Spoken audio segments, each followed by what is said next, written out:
stems from a deep personal experience. Discrimination surrounding the disease, he would not speak up or seek for help.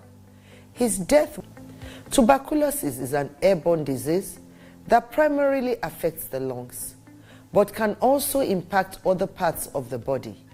Being airborne means anyone, regardless of their socio-economic status, can contract it. In Nigeria, 1 person dies of TB-related illness every 7 minutes, amounting to 206 deaths every day. Globally, 1 person succumbs to TB every 25 seconds, which is a staggering 3,456 lives lost daily. These deaths are entirely preventable because TB is curable if detected and treated early. If you or someone you know has been coughing for 2 weeks or more, coughing up blood, experiencing night sweats, or losing weight drastically, it might be TB. Please visit the nearest government hospital or primary health care center for proper diagnosis and treatment. TB treatment is free in all government and some private health facilities. Let us also remember not to stigmatize or discriminate against TB patients or those who have been treated for TB. Individuals who have been cured of TB cannot infect others.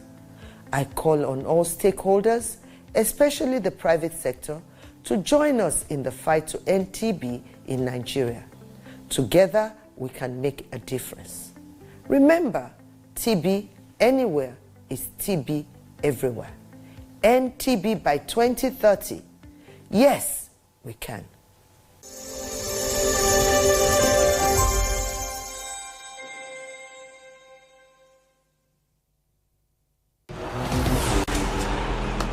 This Saturday, Borussia Mönchengladbach, Bochum,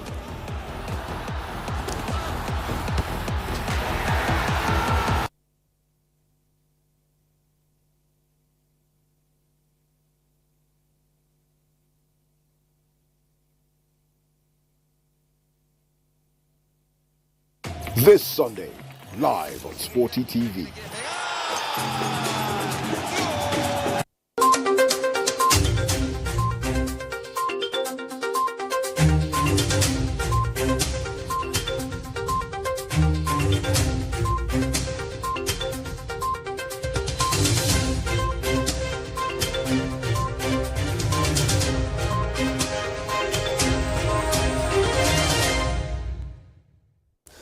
In the heart of a nation's journey to empower its youth, a seed of promise has been planted. The Nigerian Education Loan Fund, NEL Fund, an initiative born to nurture dreams, to make distant lines within reach. With the stroke of a pen in June 2023, President Bola Ahmed Tinubu ignited a new flame of hope, renewing his promise to make education not a privilege, but a right for all. Already, thousands of students from federal and state institutions have started benefiting from the proceeds as they find the weight of the financial burdens lifted. This is Reshaping Democracy. I am Ignatius Nkwo.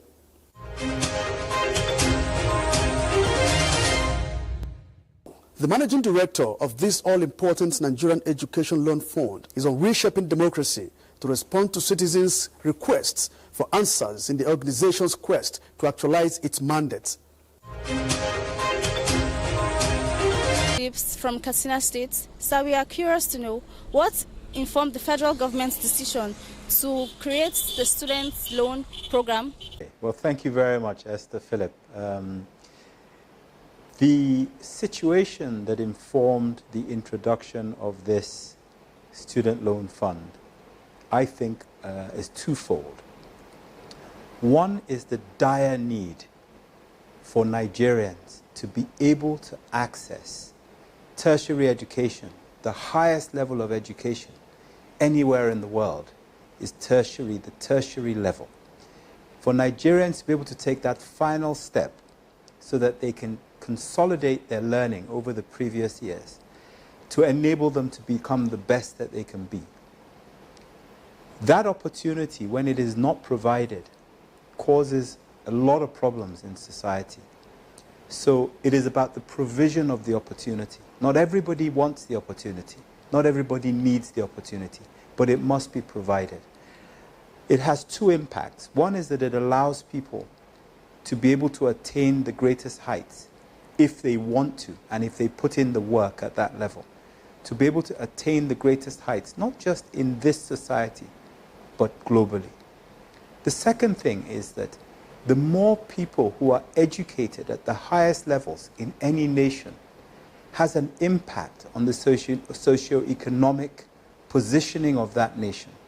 So if you take two countries and one has 90% of its population educated to, let's for argument's sake, say to tertiary level, and another country with the same population number has only 40%, there will be clear differences in the world that we live in today as to the standing of those two nations. There will be differences in what those two nations can achieve.